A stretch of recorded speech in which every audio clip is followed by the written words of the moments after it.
자, 오늘 살펴볼 하나님의 말씀은 누가복음 2장을 찾겠습니다.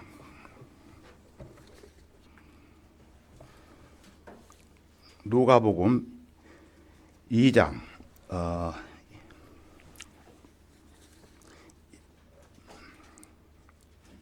1절부터 20절까지 살펴보려고 합니다.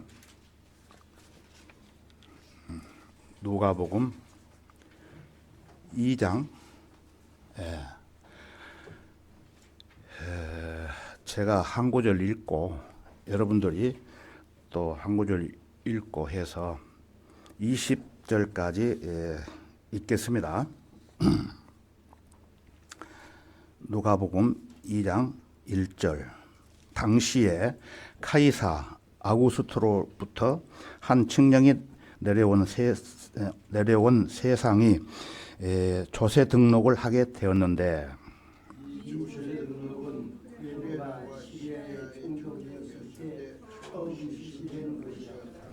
그때 모든 사람이 각기 자기의 고향 성읍으로 조세 등록하러 가니라.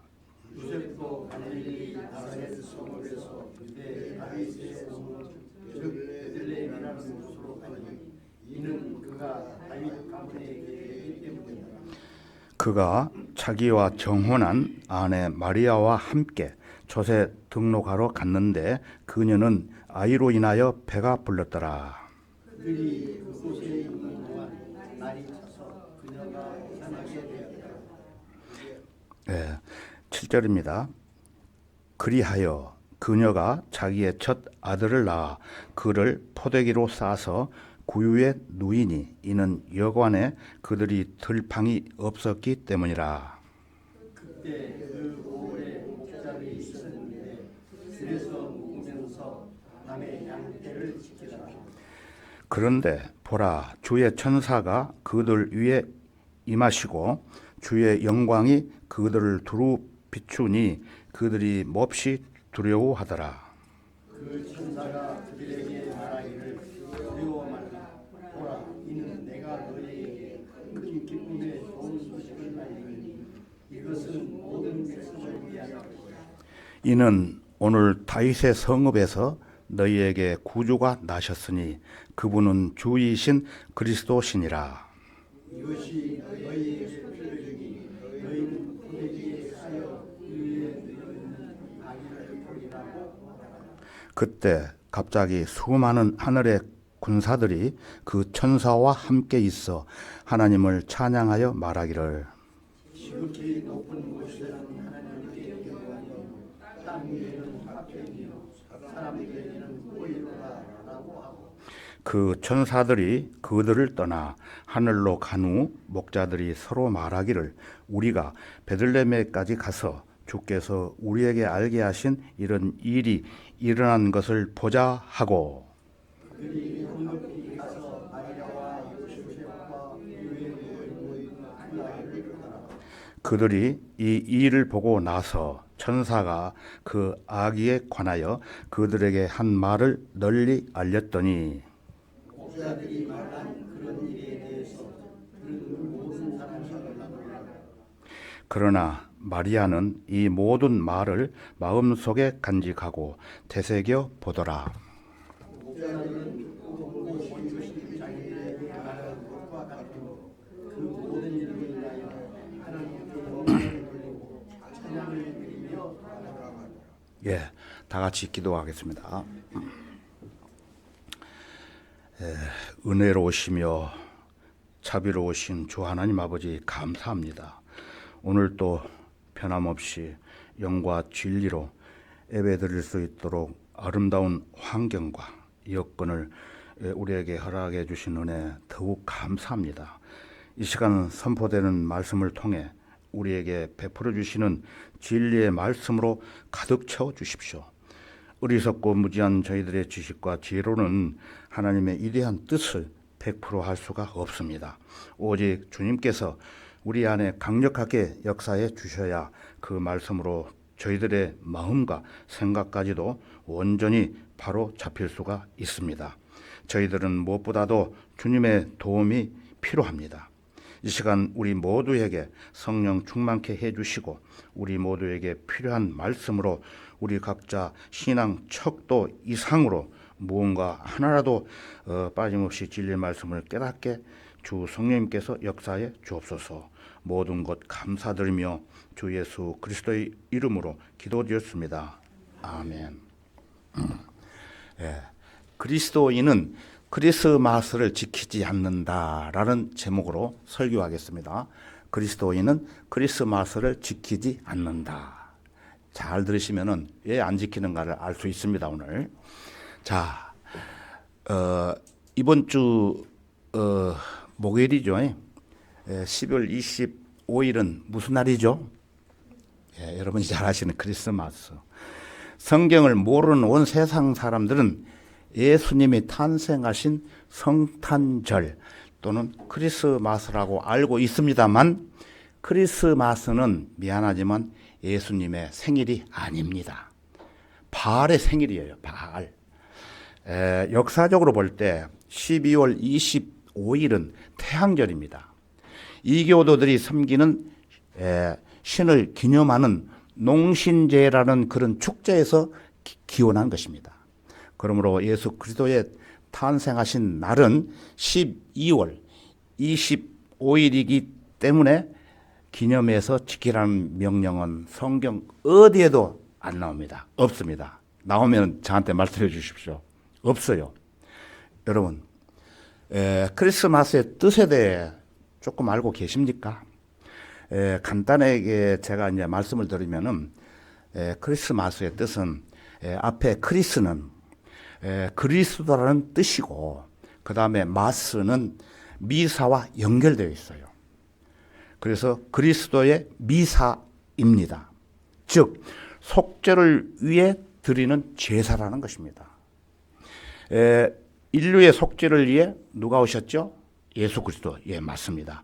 예수 그리스도께서 오셔가지고 제물로 바치는 제사가 바로 그리스도의 미사, 곧 크리스마스라는 뜻이 있어요. 사실 이것은 예수 그리스도의 단번 속죄를 부인하는 아주 가정스러운 이단들이 있는데 이단들의 교리예요. 크리스마스를 생일로 지키는 것은. 그래서 크리스마스의 의미는 그런 가증한 의미를 담고 있는 거예요. 담고 예수님을 욕되게 하고 있는 것입니다. 예수님은 십자가에서 피 흘려 죽으실 때 여러분이 잘 아시는 요한복음 19장 30절에 보면은 용화를 통해 많이 들으셨어요. 이미 다 이뤘다고 말씀하셨어요. 십자가에서 피 흘려 죽으심으로 인해서 단번에 속죄를 끝내셨다는 것입니다. 자, 그렇지 않고 설명을 하겠지만은 이것을 안 믿으면은 예수님이 계속 이 세상 오셔가지고 십자가에 돌아가셔야 돼요. 이미 끝냈습니다. 그래서 히브리서 10장 11절과 14절에 가서 보면은 제가 읽어드릴게요. 제사장마다 매일 서서 섬기며 똑같은 제사를 자주 드리지만 이것으로서는 결코 죄들을 제거할 수 없으나 이는 그가 한 번의 제사로서 거룩하게 된 자들을 영원히 온전케 하셨기 때문이라고 말씀하고 있습니다. 이것이 진리입니다. 진리. 다른 거 필요 없어요. 이게 진리. 이 진리를 정면으로 부정하는 것이 바로 크리스마스라는 거예요. 그런 잘못된 생각을 가지고 크리스마스를 지킨다는 거예요. 그런데 이런 미사를 자주 드리는 사람들, 종교가 있는데 바로 로마 카톨릭입니다. 로마 카톨릭은 1년 동안 전 세계적으로 무려 16만 8천 번의 미사를 드리고 있어요. 한 번도 아니고 전 세계적으로 16만 8천 번. 그들이 1년에 16만 8천 번이나 미사를 드린다는 것은 예수님을 제물로 계속 바치고 있다는 뜻이에요. 아주 가증한 것이죠. 이것은 가증한 신성 모독이요 하나님의 아들이신 예수 그리스도를 계속해서 십자가에 못 박아 공개적으로 조롱하는 일이라는 것입니다. 그들은 이것도 모르고 계속 하는 거예요. 종교 개혁자 존 칼빈도 로마 가톨릭의 미사에 대해 이런 말을 했어요. 미사는 주의 만찬을 더럽힐 뿐 아니라 주의 만찬을 말살하는 모독적인 행위로서 그런 행위는 바로 미신이요 우상 숭배라고 말했습니다. 그러므로 거룩해야 할 그리스도의 몸된 교회가 그런 신성 모독적인 크리스마스 우상 숭배 의식을 지켜야 할 의무가 없다는 것입니다. 우리는 성경대로 믿는 그리스도인은 크리스마스를 지키지 않습니다. 세 가지로 나눠서 말씀드릴 건데 왜 그럴까요? 첫 번째, 크리스마스는 아까 앞에서 말씀드린 대로 예수님이 탄생하신 날이 아니라고 말씀드렸죠. 그래서 그때 시기적으로 보면은 예수님께서는 추운 겨울날, 올해는 별로 안 춥지만은 12월 20일이면 굉장히 춥죠. 그래서 추운 겨울인 12월 25일에 태어나지 않으셨어요. 그 이유에 대해서 또 제가 말씀드릴게요. 자, 본문 말씀 2장 펴져 있죠. 마가복음 2장 8절부터 12절까지 다시 한번 보겠습니다. 그때 그 고을에 목자들이 있었는데 들에서 묵으면서 밤에 양떼를 지키더라. 그런데 보라, 주의 천사가 그들 위에 임하시고 주의 영광이 그들을 두루 비치니 그들이 몹시 두려워하더라. 그 천사가 그들에게 말하기를 두려워 말라. 보라, 이는 내가 너희에게 큰 기쁨의 좋은 소식을 알림이니 이것은 모든 백성을 위한 것이라. 이는 오늘 다윗의 성읍에서 너희에게 구주가 나셨으니 그분은 주이신 그리스도시니라. 이것이 너희에게 표적이니 너희는 포대기에 쌓여 구유에 누워있는 아기를 보리라고 하더라. 이렇게 기록이 해놨습니다. 자, 목자들이 예수님이 탄생하실 그 시점에 머물러 있던 장소와 시간을 여기서 말하고 있는데 거기 보면은 들판입니다. 들판. 어떤 집이 아니에요. 따뜻한 집도 아니고 들판인데 목자들은 예루살렘 근처 어느 들판에 머물고 있었는데 목자들도 그것도 낮이 아닌 밤. 더 춥겠죠. 실내가 아닌 바깥에서 묵으면서 양떼를 지키고 있었습니다. 자, 여러분 생각해 보십시오. 추울 때 밤에 양떼를 키우는 사람들이 그 양떼를 밤에 이렇게 키울 수 있겠느냐는 얘기예요. 상식적으로 안 된다는 거예요. 그래서 이때는 지금처럼 추운 겨울이 아니고 신선한 초가을로 9월 15일에서 22일 사이 장막절 기간이에요. 성경적으로 이렇게 해석을 해드린다면은 근거가 다 있어요. 그래서 여러분 팔레스타인 나라 알죠? 이스라엘하고 싸우는 그 팔레스타인의 겨울은 매우 춥기 때문에 12월에 바깥 들판에서 그것도 기온이 많이 떨어지는 밤에 묵으면서 양떼를 돌본다는 것은 불가능하다는 거예요.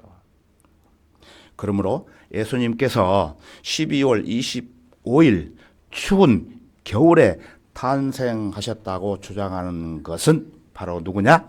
누구라고요? 로마 가톨릭. 그 사람들이 거짓 망상에 불과합니다. 성경에 로마 가톨릭은 아주 그 계시록에 이야기하고 있는데 잘못된 그 로마 가톨릭이라고 얘기하고 있습니다. 그리고 누가복음 1장 36절에 의하면은 예수님의 탄생 시기는 침례인 요한이 태어난 날과 비교해 보면은 6개월의 차이가 납니다. 침례 요한하고 침례인 요한이 태어난 시기는 3월 하순이에요. 3월 하순이면은 6월절 절기인데 6월절 절기가 있는 그 달이에요. 그때로부터 6개월이 지나면 9월 하순이죠. 9월 화순이면은 장막절이라는 것입니다.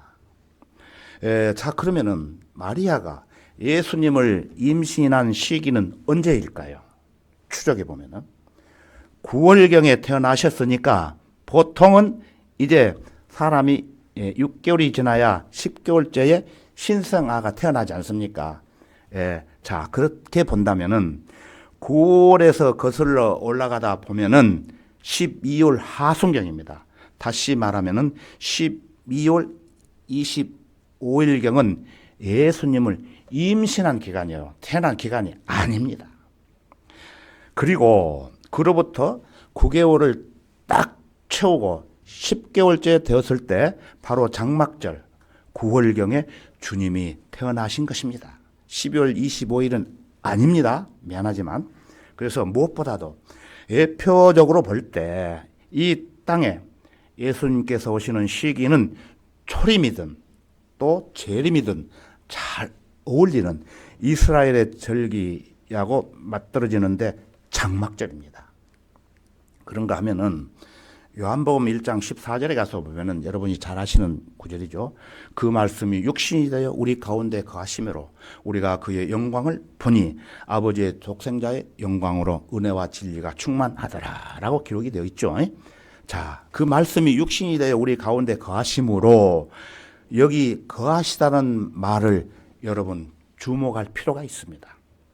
거하시다는 단어에 해당되는 헬라어를 보면은 장막을 치다라는 뜻으로 에스케노셴이라고 합니다. 장막을 치다. 그래서 또한 이제 곧 이 땅에 다시 오실 예수께서는 의의 태양으로 묘사가 되는데 다윗은 창조주 하나님께서 바로 그 태양을 위하여 저 우주에서 장막을 세우셨다라고 기록이 되어 있는데 그 구절은 시편 19편 4절에 언급하고 있습니다. 장막절에 탄생하신 예수 그리스도께서는 약 30세가 되어 사역을 시작하셨으며 이때 역시 장막절 즈음이었습니다. 왜냐하면 예수님의 공생의 사역 기간이 모두 몇 년 몇 개월이죠? 3년 6개월이기 때문에 곧 장막절에 시작하여 그 다음 해 6월절까지 6개월의 시간이 흘러가고 또 그로부터 3번의 6월절, 즉 3년의 시간이 지나가는 가운데 그중 마지막 6월절에 예수님께서 십자가에 못 박혀 죽으심으로써 세상 죄를 제거하는 하나님의 어린 양이자 6월절장이 되었던 것입니다. 하나님의 어린 양은 요한복음에서 2번 나옵니다. 자, 그런데 이 장막절은 예수님의 초림 때만 연관된 게 아니에요. 재림 때도 장막절과 연관이 되어 있어요. 예수님은 2번 오시는데 초림 때와 재림 때 모두 다 장막절과 연관이 되어 있다는 것입니다. 예수님이 이 땅에 오시는 것은 장막절과 분명히 연결되어 있습니다. 성경을 연구해 보면은 자, 우리 다 같이 시편 19편 4절과 5절을 한번 찾아볼까요? 시편 19편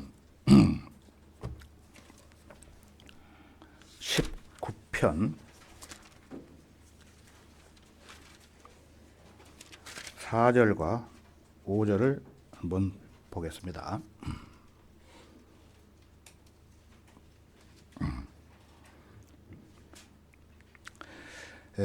그들의 선율은 온 땅을 질러 뻗어 나가고 그들의 말들은 세상의 끝까지 다다랐으니 그가 그들 가운데 태양을 위하여 장막을 세우셨도다. 태양은 신랑방에서 나오는 신랑과 같고 경주하는 강한 남자처럼 기뻐한다는 것입니다. 그래서 여기 보시면은 태양을 위하여, 즉 예수 그리스도는 의의 태양이잖아요. 그 태양을 위해서 장막을 세우셨다는 것입니다. 이 우주에다가 그리고 태양은 신랑방에서 나오는 신랑과 같고 예수님의 재림을 말하는 것입니다. 예수님의 재림은 어린 양의 혼인식 이후에 있잖아요. 우리가 공부했죠. 어린 양 혼인식 이후에 재림이 7년 대환란이 끝남과 동시에 이 땅에 재림을 하시는 것입니다. 자, 그래서 예수님의 재림과 태양과 장막 이러한 부분들이 서로 연결되고 있음을 여기서 보게 됩니다. 마태복음 17장에 가서 보면은 예수님께서 베드로와 또 야고보와 또 한 사람 누구죠? 요한. 예, 맞습니다. 요한 기억을 잘 하고 계시네요. 요한을 데리고 어느 산에 올라갔죠? 어느 산에? 변형산에 올라갔죠. 그때 예수님의 용모가 어떻게 빛났다고 되어 있습니까? 해처럼, 맞습니다. 해처럼 빛나는 모습이었는데 그때 제자들이 보았다는 것입니다. 우리는 못 봤지만은 말씀을 통해서, 우리가 전에 내놓은 말씀을 통해서 아는 거예요. 사실이에요, 이게. 해처럼 빛나는 모습은 재림의 모습입니다. 재림의 모습. 그런데 그때 모세와 엘리야가 나타나죠. 그래서 그 모습을 봤던 베드로가 어떤 말을 합니까? 유명한 말이죠. 예? 기억 안 나세요? 세 가지가 나와요. 첫째, 예? 모세를 위하여. 또 두 번째, 엘리야를 위해서. 또 세 번째, 중요한 예수님을 위해서 내가 장막을 하나씩 짓겠다고 베드로가 말해요. 물론 베드로는 자기가 무슨 말인지 모르면서 얘기한 것이지만 성령 하나님께서는 바로 그 말씀을 쓰셨어요. 예수님의 재림과 장막이 연관되어 있음을 보여주시는 것입니다. 이게 바로 성경적으로. 이처럼 예수 그리스도의 두 번의 오심은 초림과 재림인데 기본적으로 장막절과 관련되어 있음을 우리는 잘 알 수 있다는 것입니다. 자, 성경대로 믿는 그리스도인은 크리스마스를 지키지 않는다. 두 번째입니다. 크리스마스는 바벨론의 태양신의 생일입니다. 예수님의 생일이 아니라고 말씀드렸습니다. 분명히 바벨론의 태양신을 섬기는 날이에요. 바벨론의 태양. 그래서 우리가 내일이면 몇 월 며칠이죠?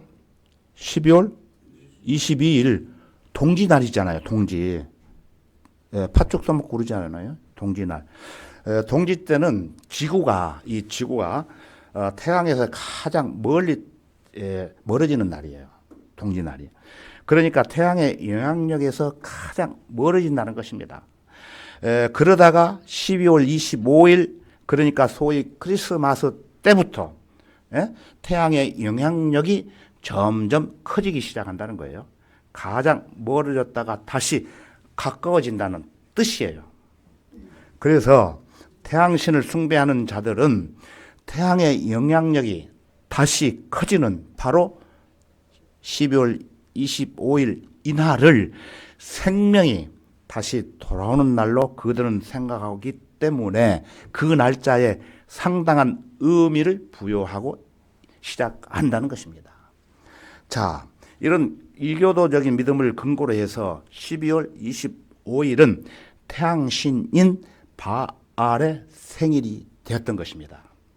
그래서 사람들은 태양을 여러 가지 다른 명칭으로 부릅니다.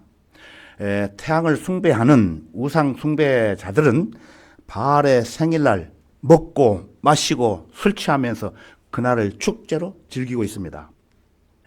그러면서 아기들을 또 바알에게 희생 제물로 바쳤어요. 이 사람들은 사실 교회 시대인 AD 200년에서 300년의 이전까지만 해도 크리스마스를 지킨 교회가 없어요. 성경에. 그런데 카톨릭이 이교도들을 회유하고 또 교회에 출석하는 교인들의 수를 늘릴 목적으로 바벨론 태양신의 생일을 예수 그리스도의 탄생하신 날로 둔갑시켰다는 것입니다. 여러분 잘 아시겠죠? 25일 날 중절들이 와가지고 교회 와가지고 얘기하고 또 교회 목사들이 또 석가탄신날 가가지고 얘기하고 그런 시대가 되어버렸어요. 모르기 때문에. 그래서 서로가 주고받고 공생공존하자. 예, 이런 생각하에서 그렇게 오늘날 종교가 완전히 허물어졌어요. 기독교도 허물어지고. 그래서 성경대로 믿는 교회 여러분 다니는 성도들 여러분 정말 복받은 사람들이에요. 이런 설교 일반 기성교회에서 들어보셨는지는 모르겠지만 대충은 들으셨을 거예요. 그러나 정확하게 이렇게 정리해서 설교를 여러분들이 안 들어보셨으면 오늘 귀담아 들으시고 상당한 그 의미를 가지시기 바랍니다. 그래서 예수 그리스도의 탄생하신 날로 둔갑을 시켰던 것이지 실제로 예수님이 탄생하신 날이 아닙니다. 일반 기성교회 이 정도는 알고 있어요. 더 이상은 몰라요 또. 그래서 너희들 12월 25일 태양신 생일을 기념하지? 우리도 예수님 생일이 12월 25일인데 섬기지 않을래? 하고 오게 한다는 거예요. 이것뿐만 아니라 당대의 그런 이교도들을 해유시키고 그들의 숫자를 채우기 위해서 여러 가지 다양한 것들을 만들어냅니다. 방법을. 대표적인 경우가 이런 것이 있어요. 이교들 중에서 기독교로 개종하는 사람들이 있는데 그런 사람들을 향해서 금화 20개와 흰옷 한 벌을 선물로 주기 때문에 많이 갑니다. 우리는 그리스도인이기 때문에 그런 선물을 줘도 안 가지요. 갈 수가 없지요. 그런데 세상 사람들은 가는 거예요. 또 돈을 주기 때문에 가요. 이것이 과거의 모습만이 아니라 오늘날 최근에도 할아버지 할머니에게 돈을 주는 교회가 있어요. 먹을 것 주고. 저 어렸을 때 성탄절날 사탕 가도 먹고 뭐 하려고 가는 것처럼 아무 뜻도 모르고 지금도 마찬가지예요. 교회에 나오라고 또 교통비를 주고 또 밥값도 주고 하니까 그 교회를 갑니다. 오늘날 그런 사람들이 많이 있어요. 아무 뜻도 모르고. 크리스마스가 바로 그런 맥락에서 등장하게 됐던 것입니다. 이것뿐만 아니라 바빌론 이교도들이 사시사철 입이 푸른 나무인 상록수를 숭배하던 관습이 있었는데 이것이 바로 뭘로 둔갑했느냐 하면은 크리스마스 트리로 둔갑했던 겁니다. 트리로. 대형 교회 가면 그냥 돈 많이 들어가지고 트리. 이게 잘못된 거예요. 아주. 자, 이 예에도 마리아 숭배라든지 죽은 성인들의 유품을 숭배한다든지 어떤 형상을 숭배한다든지 또 구원받기 위해 행하는 신부들과 소녀들의 독신주의라든지 장가 가고 시집 안 가는 사람들 있죠. 그중에 가는 사람도 있지만은 그리고 성체 성사를 비롯한 7가지 성사라든지 천주교에 다녀보셨으니까 7가지 성사가 있습니다. 아시죠? 유아세례 또는 세례를 통한 중생이라든지 묵주 기도라든지 또는 부활절 토끼와 달가이라든지 촛불과 향과 죽은 자들을 위한 기도라든지 온갖 잡동사니의 쓰레기들의 교리를 갖고 들어온 것입니다. 오늘날 기독교계에. 그리고 하늘나라에 있는 모든 성도들을 기념한다는 만성절이란 축제가 있는데 그 만성절은 바로 11월 1일이에요. 그 사람들이 주장하는 것은. 그래서 몇 년 전에 이태원 참사의 화근이었던 헬로윈 데이가 있었잖아요. 그 헬로윈 데이가 바로 만성절에서 유래한 것입니다. 만성절 전날 10월의 마지막 밤 10월 31일 날 소위 귀신이나 악령 또는 신비주의와 연관시켜서 그들은 이야기를 하는 거예요. 그리고 12월 2일도 축제일로 삼았는데 세상을 떠난 모든 이들의 혼을 기리는 축제일로 소위 연옥에서 여전히 빠져나오지 못한 죽은 성도들을 위해 애도한다는 마음으로 그러한 제정을 했던 것입니다. 연옥. 우리가 구원받으면 연옥이 안 갑니다. 바로 하늘나라. 천주교에는 연옥에 다니죠. 그래서 죽었던 사람이 기도하고 뭐 하면은 연옥에 있다가 하늘로 간다고. 맞죠? 예. 연옥. 그 우리 기독교에서는 있을 수 없는 교리예요. 예, 성경대로 믿는 그리스도인들은 그런 이교도 절기들과 무관하다는 것입니다. 성경 어디에도 신실한 사도들이나 그리스도인들이 크리스마스를 지키고 기념했다는 내용은 찾아볼 수가 없다는 것입니다. 우리의 주님이시며 구주이신 예수 그리스도께서는 그분의 몸인 교회에게 지키라고 명령하신 의식은 두 가지 아시죠? 하나는 뭡니까? 주의 만찬식, 그 다음에 침례식. 두 가지밖에 없어요. 의식. 주의 만찬은 예수 그리스도께서 다시 오실 재림이죠. 그때까지 그분의 죽으심을 기억하고 선포하는 의식이고, 침례식은 거듭난 그리스도인들을 구원하는 모형으로 육체의 더러움을 제거하는 것이 아니라 하나님을 향한 선한 양심의 응답이자 주님의 명령입니다. 성경대로 믿는 그리스도인은 크리스마스를 지키지 않는다. 마지막 세 번째입니다. 예수님이 탄생하신 초림은 하나님께서 기뻐하신 날이 아닙니다. 분명히 아셔야 됩니다. 왜냐하면은 예수님께서는 초림 때 죽으시기 위해 태어나셨기 때문에 그래요. 이 지구상에 죽기 위해 태어난 사람이 어디 있겠어요? 여러분 죽기 위해서 태어납니까? 물론 모든 사람들은 죽음을 행해 가죠. 그거는 결과가 그렇다는 것이에요. 목적 자체가 죽기 위해 태어난 건 아니잖아요. 다 살기 위해 태어나죠. 그래서 우리는 어떻게 됩니까? 영원히 살게 됩니다.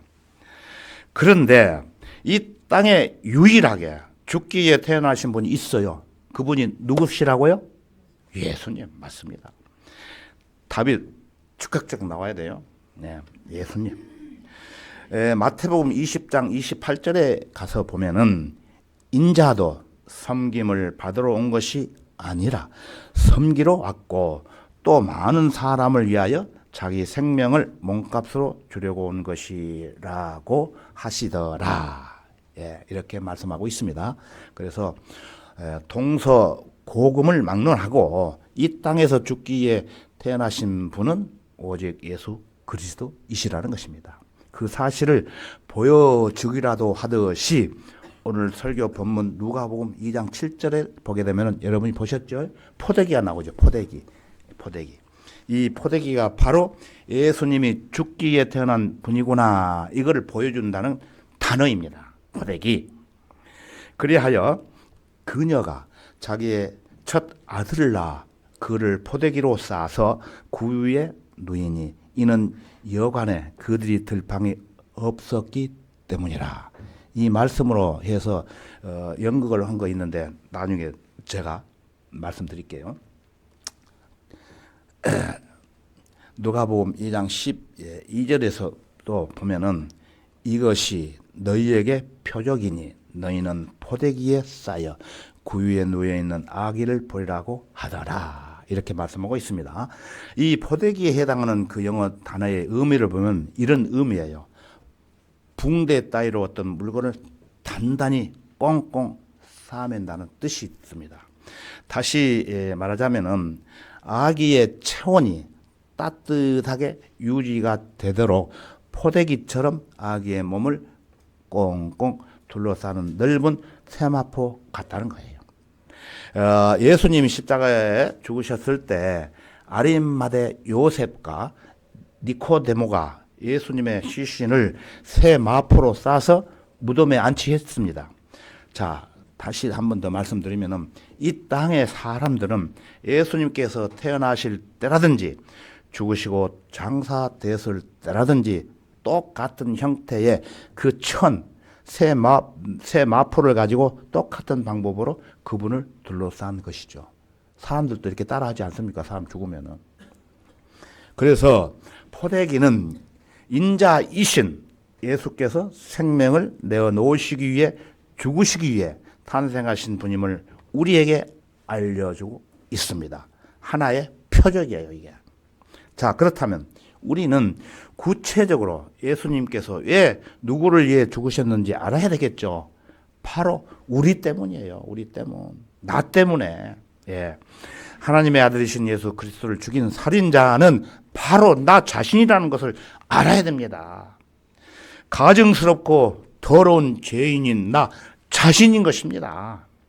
내가 하나님의 아들 그리스도를 십자가에 못 박은 장본인은 나 자신이라는 것을 알고 있어야 되는 것입니다. 여러분들은 다 알고 계시잖아요. 모르는 사람들이 너무나 많아요. 그래서 예수님께서는 죄인인 나 한 사람 때문에 십자가에 못 박힌 채로 마지막 피 한 방울까지도 모두 다 흘리시고 십자가에서 죽으셨습니다. 그래서 엄밀히 말하자면은 예수님은 죄인인 나를 위해 죽으시려고 이 땅에 태어나신 분이에요. 자, 이처럼 죄인들을 위해 죽으러 오신 예수님의 초림은 하나님께서 기뻐하신 날이 아니었어요. 기뻐하신 날이 아니었어요. 오히려 그날을 하나님의 관점에서 보면은 재앙의 날이라는 것입니다. 예. 우리의 관점에서 보면은 어떻습니까? 기쁜 날이죠. 너무 좋은 것이죠. 예. 너무나 다행스럽고 너무나 감사한 것이죠. 하지만 하나님의 아버지의 입장에서 본다면 아들이 죽는 거 아니겠어요? 생각해 보세요. 어느 부모가 자기 아들이 죽는데 막 기뻐합니까? 그렇지 않잖아요. 하나님 제발 살려주세요. 막 기도하고 그러잖아요. 마태복음 27장 46절에 가서 보면은 제9시경에 예수께서 큰 음성으로 소리질러 말씀하시기를 엘리 엘리 라마 사박타니 하시니 이는 해석이 바로 나옵니다. 나의 하나님 어찌하여 나를 버리셨나이까 라는 말을 하고 기록이 되어 있습니다. 자기 아들이 버림받는 모습을 보면서 환호하고 기뻐할 아버지가 이 세상에 어디 있겠습니까? 십자가 위에 제물로 바치시는 예수 그리스도의 모습은 하나님을 기쁘게 하는 것이 아니었어요. 물론 예수 그리스도를 믿고 구원받은 사람은 새로운 교회가 탄생하는 것은 하나님의 기쁨입니다. 그러나 자기의 아들이신 예수 그리스도께서 죽은 것 그 자체는 기쁜 게 아니에요. 슬픔이에요. 희생인 것이에요. 그렇지만 초림에 비해서 재림의 날은 주님이 무척 기뻐하신 날입니다. 초림과 재림이 이렇게 다르다는 거예요. 그래서 성경에서는 초림보다는 재림이 훨씬 더 많이 언급되어 있어요. 단어가. 미국에 있는 어떤 한인 교회에 누가복음 2장에 나오는 오늘 예수님의 탄생을 소재로 연극을 한 적이 있었답니다. 그걸 한번 소개해 드릴게요. 그때 교회에 다니는 올리라는 아이가 있었는데 어린아이가 있었는데 마음이 무척 어리고 말도 더듬는 지적 장애 아이였다는 거예요. 그런데 이 아이는 그 교회에서 연극을 보면서 너무나 참여하고 싶어가지고 그 간절한 마음을 알았던 주일학교 선생님은 이 아이에게 대사도 가장 적고 가장 쉽게 할 수 있는 역할을 한번 맡겨보겠다라고 생각해서 이 얘기를 했어요. 온이한테. 그래서 바로 여관 주인 역할입니다. 이 말을 못하고 하기 때문에. 역할인데 요셉과 마리아가 빈 방을 구하기 위해 여관을 찾아와 가지고 문을 딱딱딱 두드리면은 딱 한마디만 하면 돼요. 방 없어요 라고. 아주 쉬운 대사. 방 없어요. 이 말만 하는 걸로 하게끔 해서 온이는 신나가지고 저도 하겠습니다 하면서 했는데 그 올리라는 이 아이는 그래서 선생님의 배려로 연극에 참여하면서 기쁜 마음으로 열심히 하게 됐답니다. 예? 방 없어요. 방 없어요. 하면서 드디어 연극이 시작됐습니다. 요셉이 여관문을 땅땅땅 두드리자 올리는 문을 쫙 열면서 방 없어요 라고 즉답을 했습니다. 바로 배운 대로. 그런데 문제가 생깁니다. 숨을 죽이며 지켜보고 있는 선생님이 안도의 한숨을 몰아쉬면서 다행이다. 잘 해내는구나. 정말로 잘했다라고 마음속으로 생각하고 있었는데 그때 요셉이 물러가지 않고 다시 그냥 말을 합니다. 아이가 나아야 돼요. 급해요. 추운 데서 못 나니까 제발 방 하나만 빌려주세요. 사정했겠죠. 그렇지 않겠습니까? 그러자 올리는 똑같은 대사로 방 없어요 라고 하면 되는데 그 얘가 그 말을 하지 않고 갑자기 그 요셉을 무끄러미 쳐다보면서 눈물을 쭉쭉쭉 흘리면서 그리고 이렇게 말합니다. 사실 방 하나가 있습니다. 방으로 들어오세요. 예? 예. 그 순간 그 연극을 주관하는 선생님은 어쩔 바를 모르고 아이고 이거 큰일 났구나 하면서 또 한 번 긴장을 하게 됩니다. 예, 시키는 대로 안 하기 때문에 사건이 터지지 않습니까? 그때 올리가 하는 말은 제가 쓰는 방이 하나가 있는데 제 방을 내어드릴게요. 이렇게 말을 합니다. 어떻게 예수님을 마국간 그 추운 데서 더러운 데서 태어나실 수 있겠습니까? 그런 말을 이제 하면서 비록 변변치 않지만 예수님께서 제 방에서 태어나셨으면 좋겠어요. 예. 결국 올리란 아이는 대형 사고를 치고 말았습니다. 그런데 중요한 말씀이 또 있습니다. 당시 그 상황을 지켜보는 그 많은 수많은 사람들은 오히려 감동을 받고 교회 전체가 울음바다가 되었다고 합니다. 여러분 눈물 나지 않습니까? 저도 이 설교를 준비하면서 많은 눈물을 흘렸습니다. 감동이. 이 올리라는 그 못난 그 애기가 하는 말이에요. 자, 하지만 세상 죄인들은 크리스마스는 기념하면서도 왕이신 예수께서 이 세상에 오신 목적에 대해서는 전혀 관심이 없다는 것입니다. 하나님께서는 죄인들이 예수 그리스도를 구주로 믿고 구원받기를 원하시지만 이 복음을 거절하는 죄인들은 자기들의 죄를 제거하신 예수님을 마음속에 모셔드릴 의향이 없다는 것입니다. 그러나 연극에 참여했던 어린 온리는 자기가 쓰던 방을 아낌없이 내주었습니다. 모든 사람들도 이 온리처럼 예수님을 자기 마음의 방에 모셔들어야 되지 않겠습니까?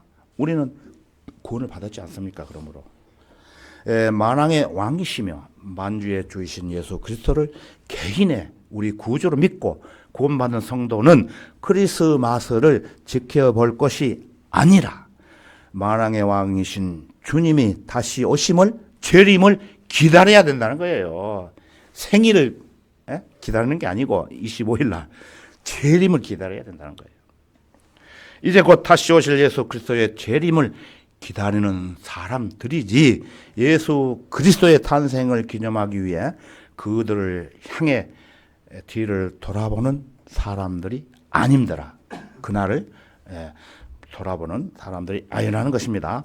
성경은 초림 때의 갈보리 십자가 사건보다 재림 때 이 땅에 이루어질 왕국의 통치를 설명하는 구절들이 많다고 그랬죠. 10배 이상이 더 많이 기록이 되어 있습니다. 자, 성경의 마지막 약속과 마지막 기도가 기록이 되어 있는데 우리 다 같이 요한계시록 22장으로 가보겠습니다. 요한계시록 22장입니다.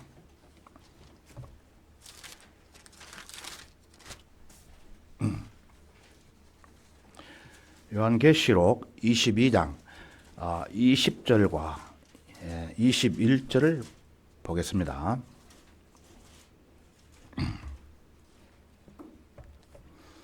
다 찾으십시오. 요한계시록 22장 20절과 21절을 제가 한번 읽고 또 여러분과 함께 같이 읽도록 하겠습니다.